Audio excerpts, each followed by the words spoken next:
104.7 IFM. Report! Arestado sa isinagawang hot pursuit operation ang isa sa mga sospek ng pagpatay sa isang barangay tanod sa barangay San Miguel, Calasiao, Pangasinan. Ayon sa pulisya, napagkamalan umano ang biktima na naging dahilan upang ito'y pagbabarilin.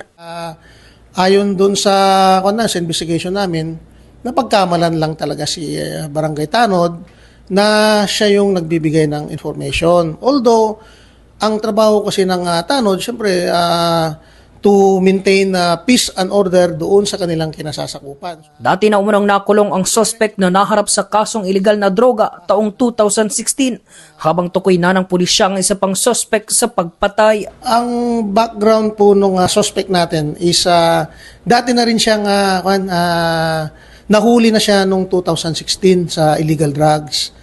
Then nakalabas lang kasi nag-plea bargaining siya. Ayon sa mga anak ng biktima, mabait at mapagmahal ang kanilang ama na si Michael Meneses, kaya't di nila inaasahan ang karumal-dumal na sinapit nito. Maayos po siyang tao. Wala po siyang kasalanan kahit isa.